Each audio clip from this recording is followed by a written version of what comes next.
Health या सेहत को लेकर हम जब भी कॉन्शियस होते हैं तो हम लोग अच्छी ऑप्शंस ढूंढने लगते हैं, हेल्दियर ऑप्शंस, सब्स्टिट्यूट्स ढूंढने लगते हैं। सो जाहिर सी बात है, जब मुझसे पेशेंट्स मिलते हैं तो वो भी अपनी डाइट में बहुत सारे चेंजेस के साथ अपनी शुगर, मतलब जो अपना शुगर इनटेक है उसको चेंज करके, सब्स्टिट्यूट करके गुड़ के बारे में मुझसे बहुत सवाल पूछते हैं।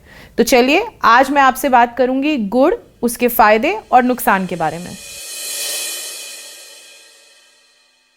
सबसे पहले क्वेश्चन ये आता है कि क्या चीनी हेल्दी है या गुड़? तो अगर एक छोटा सा आंसर मैं इसका दूं तो चीनी क्योंकि एक केमिकल प्रोसेस से बनती है, इससे बेटर ऑप्शन गुड़ डेफिनेटली है, क्योंकि गुड़ एक नेचुरल प्रोसेस से बनता है। अब बात आती है कि जब ये बनता है तो उसकी क्या क्या स्टेजेस होती हैं। गुड़ के बनने में गन्ने के जूस को जब उबाला जाता है तो 3 स्टेजेस होती हैं। जो पहली स्टेज होती है वहाँ पर उसमें ज़्यादा लिक्विड यानी कि तरल पार्ट रहता है और घन यानी कि सॉलिड पार्ट जो है वो थोड़ा कम होता है। उसके बाद नेक्स्ट स्टेज आती है जहाँ पर लिक्विड और घन यानी कि सॉलिड पार्ट इक्वल होते हैं। नेक्स्ट लास्ट स्टेज आती है जो कि हम यूजुअली यूज़ करते हैं, वो होता है जहाँ पर पूरा लिक्विड जो है वो उबल कर ख़त्म हो चुका होता है और जो रह जाता है वो होता है सॉलिड घन पार्ट, जिसे हम गुड़ कहते हैं। आयुर्वेद में 2 तरह का गुड़ बताया गया है, एक है नवीन गुड़ यानी कि नया गुड़ और दूसरा है पुराना गुड़। अब जानते हैं कि इनके क्या क्या गुण हैं।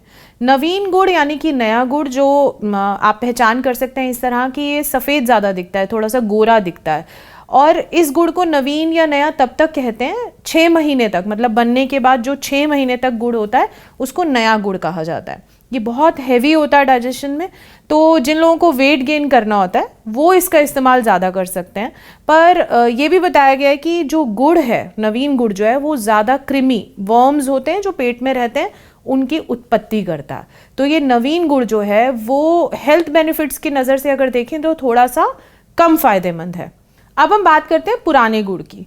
पुराना गुड़ तब कहा जाता है जब उसे बने हुए 1 साल हो चुका होता है, यानी कि उसकी मैन्युफैक्चरिंग डेट जो है वो 1 साल पुरानी है। ये दिखने में थोड़ा अजीब लगता है क्योंकि इसका रंग थोड़ा काला पड़ जाता है, बट यकीन मानिए इसका जो फ़ायदा है वो बहुत ही ज़्यादा है। इनफैक्ट जो आपको ज़्यादा सुंदर गुड़ दिखता है वो कभी भी नहीं खाना चाहिए। ये गुड़ जो दिखने में थोड़ा अजीब लग रहा है, ये आपकी हेल्थ के लिए बहुत फ़ायदेमंद रहता है।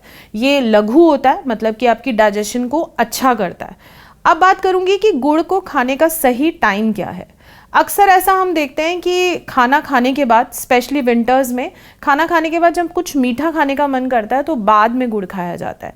अगर हम आयुर्वेद के प्रिंसिपल को देखें जहाँ पर 6 रसों की बात की जाती है और बात करी जाती है कि किस ऑर्डर में हमें खाना खाना चाहिए, तो मधुर रस यानी कि जो स्वीट फूड होते हैं, नेचुरली स्वीट फूड होते हैं, उनको हमें सबसे पहले खाना चाहिए। तो अगर आपको अपनी जठराग्नि यानी कि अपनी डाइजेशन को अच्छा करना है तो आपको उसे सबसे पहले लॉजिकली खाना चाहिए।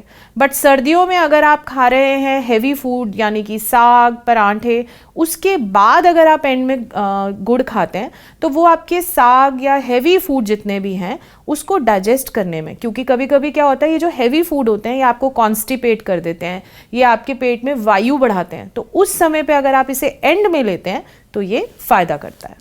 तो कन्फ्यूजन ये थी कि क्या हम चीनी की जगह जैगरी को सब्स्टिट्यूट कर सकते हैं? जी हाँ, कर सकते हैं। बट अगर मैं बात करूं स्किन डिसऑर्डर्स के पेशेंट्स की, यानी कि स्पेसिफिकली विटिलिगो, सफ़ेद दाग, सोराइसिस, एक्जिमा के पेशेंट्स की, तो उनके लिए एक छोटा सा जवाब है नहीं। ऐसा इसलिए क्योंकि हमारे आयुर्वेद की टेक्स्ट बुक्स में ये लिखा है कि जो लोग गुड़ का इस्तेमाल बेध्यान और बहुत ज़्यादा करते हैं, एक्चुअली उन्हीं को स्किन डिसऑर्डर्स होने के चांसेस बढ़ जाते हैं। और अगर ट्रीटमेंट में बात करूं तो गुड़ का इस्तेमाल आपको नहीं करना चाहिए। बट एक छोटी सी बात मैं यहाँ ऐड करना चाहूँगी कि जब किसी को कृमि यानी कि वर्म्स की शिकायत ज़्यादा रहती है तो ट्रीटमेंट के चलते मैं अपने कुछ पेशेंट्स को गुड़ खाने की सलाह देती हूँ, पर वो सिर्फ या तो 1 से 2 दिन होता है या किसी दवा के साथ होता है या ज़्यादा से ज़्यादा 7 दिन के लिए होता है। वो होता है मेरी निगरानी में। तो खुद से अगर आप अपने ट्रीटमेंट में गुड़ का इस्तेमाल कर रहे हैं तो वो ना करें। और अगर आपको ट्रीटमेंट के चलते किसी दवा में, क्योंकि जनरली भी आयुर्वेद की बहुत सी दवाओं में गुड़ के थ्रू मैन्युफैक्चरिंग की ही जाती है, तो अगर आपको डॉक्टर की सलाह से ये दवा दी गई है तो आप बेशक ले सकते हैं। जितनी दिन के लिए दी गई है उतने दिन के लिए ले सकते हैं। लेकिन अगर आप खुद से जैगरी को अपने लाइफस्टाइल में इंक्लूड करना चाहते हैं अपने डाइट में, तो स्किन डिसऑर्डर्स के पेशेंट के लिए ये फ़ायदेमंद नहीं है।